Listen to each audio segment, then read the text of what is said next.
everybody. I hope you're having a great Thursday so far. Yesterday we started chapter 14 in our Spring According to Humphrey, and now we are ready for the second part of 14. It was an extra long chapter. We are at the part where they're talking about family fun nights. They're kind of right in the middle. So I just wanted to kind of recap what was going on. We're right in the middle of family fun night. And right now we're going to read the second part of chapter 14. So here goes. Listen closely. The rest of the evening was a great happy blur. Mr. and Mrs. Brisbane took Og and me to the gym where my friends and their parents were setting up. The door to the gym was draped with red and white striped cloth to make it look like a circus tent. Mrs. Wright was already there at the ticket booth. The families could buy tickets there and use them for the games and food. We passed by Miss Mack's booth. Gigi's cage was sitting on the table in front of the clown toss booth. Big, colorful clowns were painted on the backdrop. They had holes where their big mouths were. "Watch this, Humphrey," Miss Mack called out as she tossed a beanbag and it went right into a clown's mouth. "Way to go," I cheered. "Humphrey, I don't think there's any way I'll fall asleep tonight," Gigi squeaked. As we passed by the yummy-smelling popcorn stand, I saw Gail's mom doing face painting and a man twisting balloons to look like animals. At least they look like animals if you used your imagination. Then we came to a stop and I looked up. Oh my! It was thrilling to see the tall entrance that said Brisbane's Amazing Animal Acts, especially since I was one of the amazing animals. Simon's mom hammered the last few nails into the Jungle Maze sign on the side of the entrance. Simon's dad touched up the paint on the Frog Leap sign on the other side. "Perfect," Mrs. Brisbane said. "Absolutely perfect."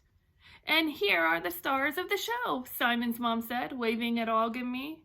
My heart went thump, thump, thump. "It's showtime," Mrs. Brisbane told us. I peeked through the doorway and saw that the big, colorful boxes were arranged to make a maze. Rolling Rosie was rolling her way through it. Next to the maze, I saw a funny sight. Daniel's mom was down on all fours as her son leapfrogged across her back and over her head, landing in front of her. The gym quickly filled up with families and noise. In fact, it was so noisy my whiskers wiggled, my tail twitched, and my ears buzzed. Og's tank and my cage were set on a table by the entrance to the animal acts.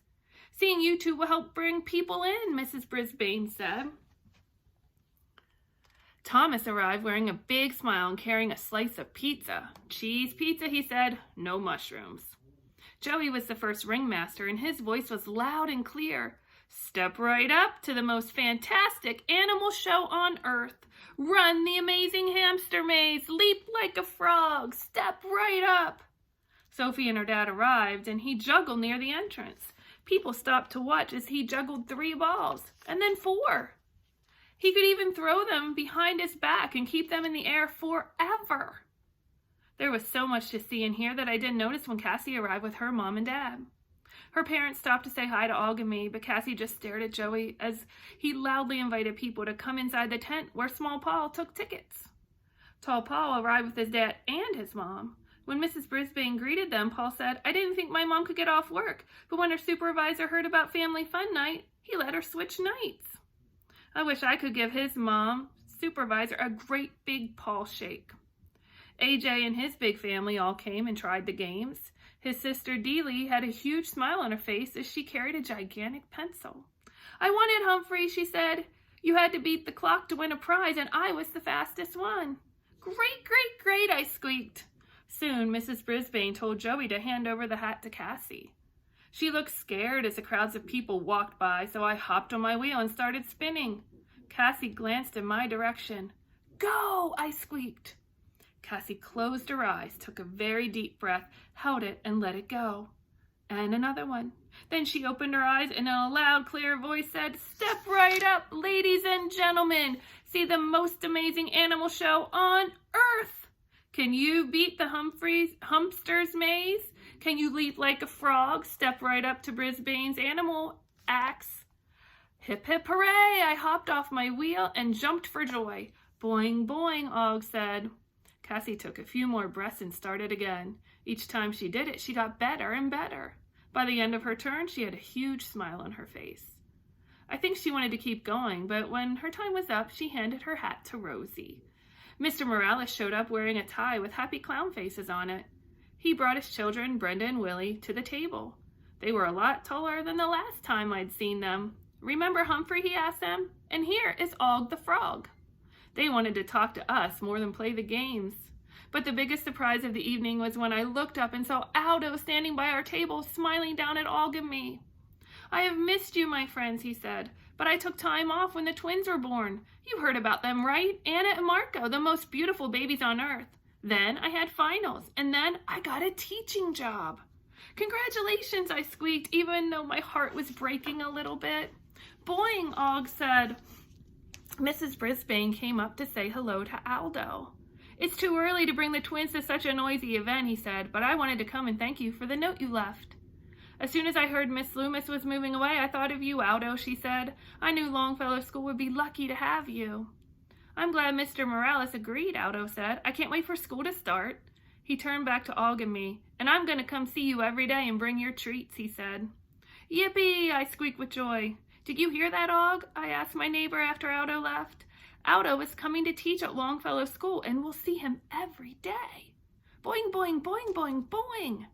Joey raced over. "Og, why are you shouting? Do you miss Flip and Flap?" "I think he just wants to be heard," Mrs. Brisbane said. "I made a decision about the tadpoles," Joey told her. "I really want my own frog at home, so I think I'm going to keep Flap as my pet. I want to make a whole book of drawings of him, but I'll leave Flip in room 26, if it's okay with you." "The students will be thrilled," Mrs. Brisbane said with a smile. "There's always room for another pet in room 26. Even though I was unsqueakably tired that night, I sat and thought about everything that had happened this spring. I thought about the crocus poking its purple head up through the snow and other blooming things. I thought about how 2 little specks turned into frogs, and now Og was an uncle. I thought about Aldo's new family and how he was inspired to go back to school and be a great, great, great teacher like Mrs. Brisbane. His students would be lucky. I was lucky to know him too. I thought about Bob, who needed a job and deserved one. Wasn't it wonderful that when Aldo moved on, Bob got a chance for his new start to help his family? I thought of how Cassie's family wanted to help her calm down, and how I helped them all. I thought about the new family nesting on Cassie's tree and the many apples on my classmates' family trees. And I thought about the families building booths, playing leapfrog, running the hamster maze, and laughing together. Family fun night was truly fun. I thought about my dream about my mother. Even though I grew up fast, she said I was her golden boy. Her fur was soft and she smelled so nice.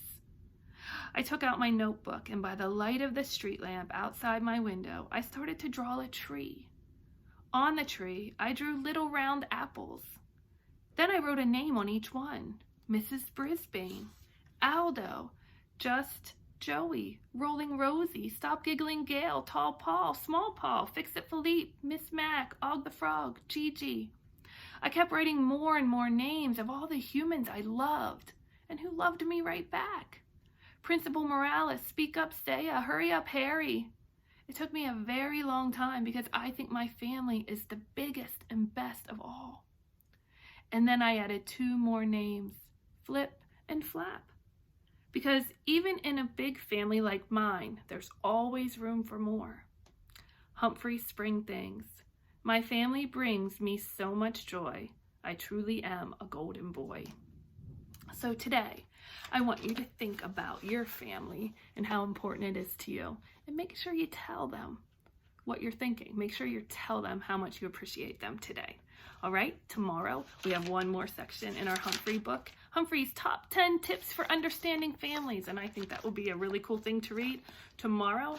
And then I have something special to tell you about that you'll be getting next week. Okay, so have a great rest of your Thursday, and I will see you tomorrow.